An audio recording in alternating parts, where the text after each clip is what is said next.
three great singer-songwriters back in my era. The first one I'm talking about is Jackson Browne. It goes back when I was about 21, 22. I'm 73 now, so do the math. Two of his early songs that got to me was Rock Me on the Water, Sister Won't You Soothe My Fevered Brow.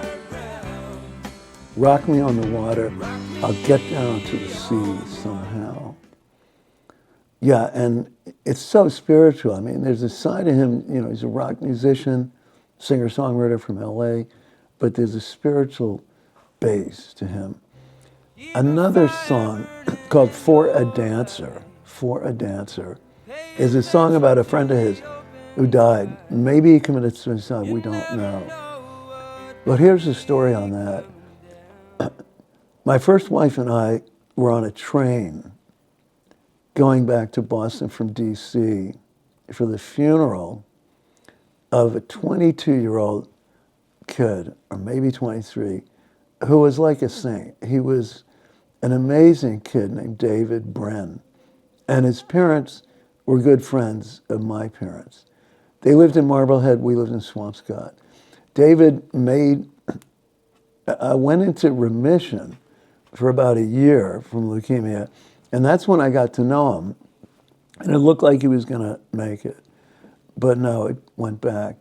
And we decided to take the train, even though we had just moved to DC from Boston. Fortunately, Laurel forced me or urged me, we gotta go to this funeral. And we did, and on the train ride, I'm starting to sing or recite the song For a Dancer, because clearly about David, or clearly fit the image I had of him, or the essence of him. But this is back before the internet, where you could look up any song and have all the lyrics. So I'm just trying to recount the lyrics that I remembered. There's a song part that goes, I don't know what happens when people die. Can't seem to grasp it as hard as I try. It's like a song playing right in my ears, but I can't sing. I can't help listening.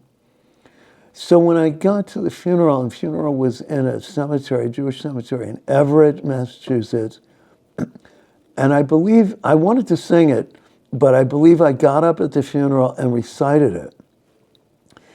And what are we talking, 30, 40 years later, I meet up with David's brother Joey in Philadelphia, who's an artist. We had lunch, and that was only about a year ago or less. And it turns out he thought about David in terms of that song also. What else can I say about Jackson Browne? Oh my God. I've seen him at least once at Tanglewood in the Berkshires, Lenox, Massachusetts. And the audience, maybe I've seen him twice at Tanglewood. First time, everybody was dancing. It was a beautiful night. Second time, I think it was raining, so we were under the shed. But the first time, there were people in their 20s. This is a guy who's like in his 70s, mid to late 70s. People in their 20s going nuts for him. Women, dancing. What kind of songs has he done since then? I mean, the ones I just talked about were from way, way back. One of his most recent songs that we've played on our podcast is called I'm a Patriot. I'm a patriot. I am a patriot because it's the country I know. I am a patriot, and I forgot the rest of the words, but it's a gorgeous song. And it shows that Jackson Browne has always been a radical, always been on the left, always been interested in Latin America, always had a connection with Latin America, with Spanish-speaking people. Like I said, grew up in LA, part of the LA music scene. And God, The Pretender is one of his favorite, famous songs. One of his songs that I sang at a recital when I was doing recitals with Gabby, my daughter. It's called Sky, Blue and Black. Oh my God. It's a long song, and it's about a breakup. Now, Jackson Browne, unlike almost every other rock singer, is humble about women that he's been with. He's humble. He does a lot of self-awareness, self-introspection, self-analysis. He's not at all arrogant or machismo or dominating. He's a very, very sensitive guy. And it comes out in all of his songs. Another famous song, The Pretender, which is a put down of himself. The Pretender started out sung young and strong, only to surrender, meaning he surrenders to the world of commercialism, to the world of capitalism, to the dominant culture. It's a very, very self-portrait, but a critical self-portrait. Just so many songs like that. And so many beautiful songs, oh man. And when he got inducted to the Rock and Roll Hall of Fame, and I've seen the video of that, Bruce Springsteen, who we're going to talk about, was the one who spoke to induct Jackson Browne. And Springsteen jokingly said, I was jealous of Jackson Browne because at his concerts were all these young, beautiful women. And the only people showing up at my concerts were young men. I missed out on what Jackson was doing. Yeah, there was a side of him that definitely would be really appealing to women. There was a real sensitive side to him, and still is. Still is. There's a song of his that he did during COVID. He started doing songs in his studio at home because he couldn't play concerts. And this song he did with a co-singer named Wendy something or other. And the song is called, we're going to have to take a break, but the song is based on the first AIDS.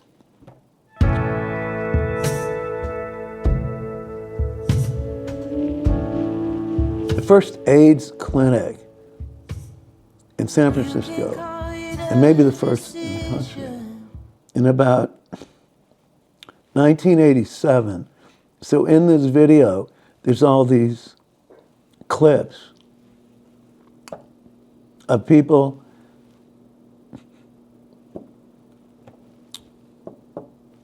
in the clinic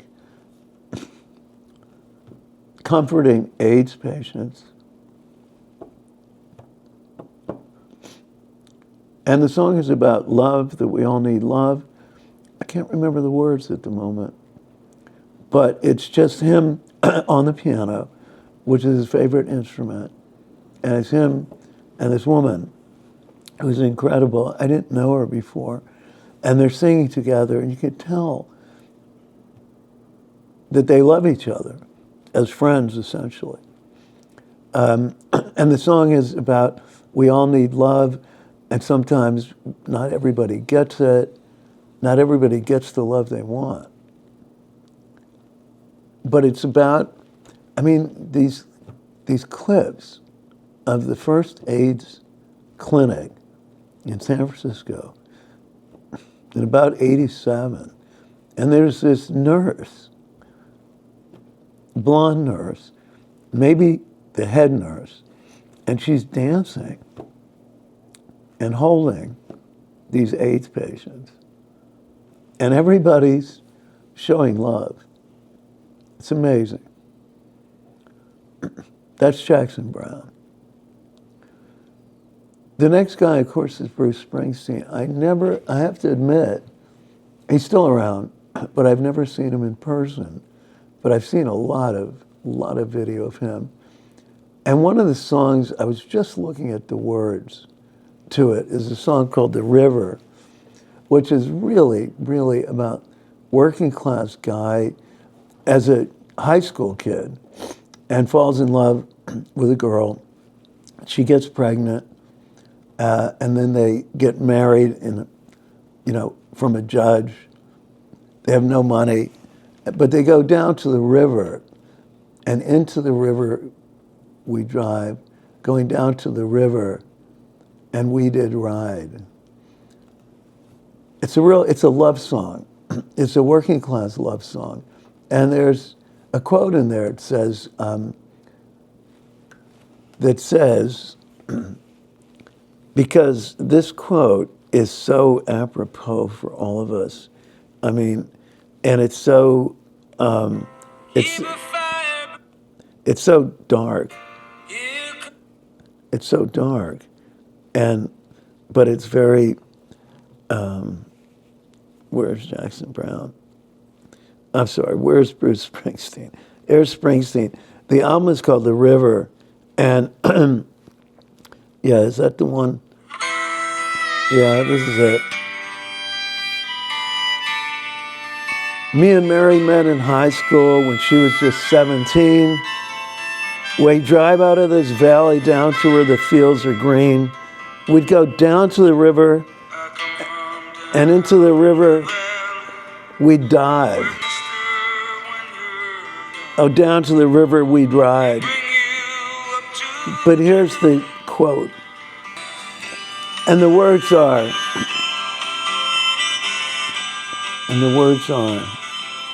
now these memories come to haunt me.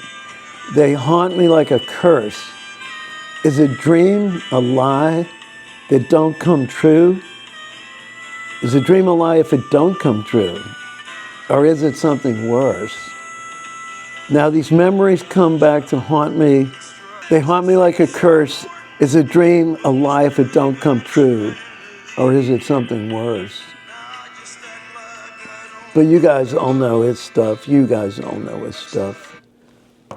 And it took me a long time to get into Springsteen, I have to admit, way after he got famous. So I have to say, you know, he became famous from a famous article in Rolling Stone magazine by a guy named John Landau, who became his producer. And he said back in mid-70s, I've seen the face of rock and roll, because rock and roll had been kind of on the downswing. I've seen the face of where rock and roll is going, and its name is Bruce Springsteen. And this was when Springsteen was just playing in clubs in New Jersey, where he was from. And he hasn't stopped since.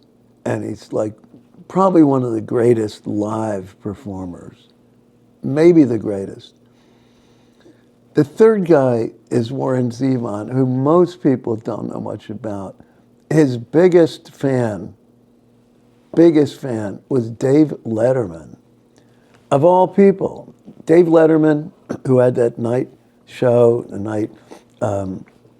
not variety show, but you know, like Johnny Carson type show, for many, many years.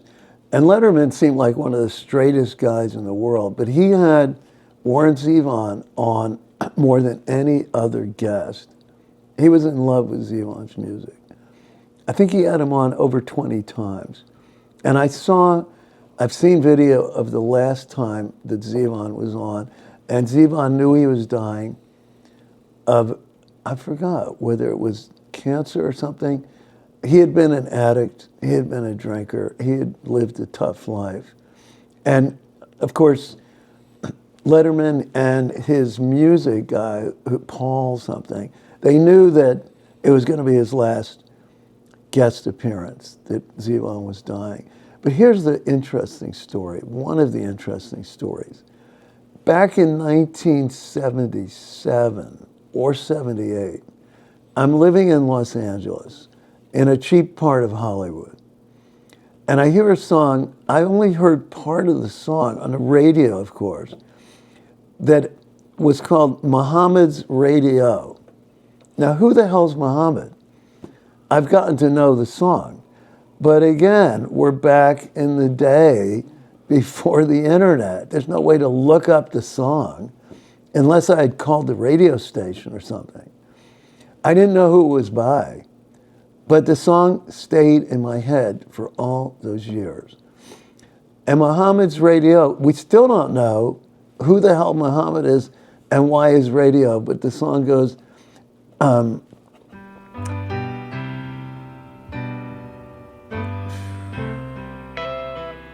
Used to know all the words.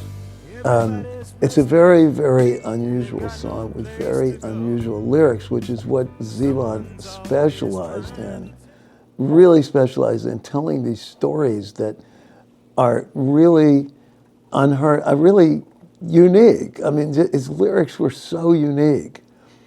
One of his songs that wasn't so unique was called Carmelita, and it's living down and out with a woman named Carmelita. And so he was also into the whole Latino scene in LA. And the song goes, Carmelita,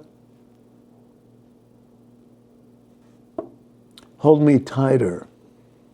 I think I'm sinking down. And I'm all strung out on heroin on the outskirts of town. And interestingly enough, it was the first song that I taught Teenie, that was her nickname. It was this gorgeous woman from South Africa, but who was living in Amherst at the time, and she was Indian from South Africa. A lot of Indians in South Africa, people from Indian background. And I taught her the song Carmelita, and it was like she was a pretty straight girl, and here she's singing the song with me, Carmelita, hold me tighter. I think I'm sinking down, and I'm all strung out on heroin on the outskirts of town. Easy song to remember, easy lyrics, but his other ones were not. One of the songs I fell in love with, besides Muhammad's Radio, was I was in the house when the house burned down. And the song is clearly about somebody being in the wrong time, in the wrong place. I was in the house when the house burned down. I met the man with the thorny crown. Who was that? I met the man with the thorny crown. I helped him carry his cross through town. I was in the house when the house burned down. Warren Zevon, amazing lyrics, very unique, and a good friend of Jackson Browne, part of the LA music scene. Part of the LA music scene. I wish I could recite for you Muhammad's Radio, but we'll have to play it later in this podcast because Muhammad's Radio was the first song that I heard of him, didn't know it was him. 77, LA. He was already famous enough or well-known enough for them to play his song on the radio. And so many other songs of his with really, really unique lyrics. So may you rest in peace, Warren Zevon. The other two, Jackson Browne, Bruce Springsteen, are still going strong. Most recent, by the way, song that we've put on our podcast by Jackson Browne is called I Am a Patriot. I Am a Patriot, again, part of his progressive, politically active, politically aware songs. Jackson Browne.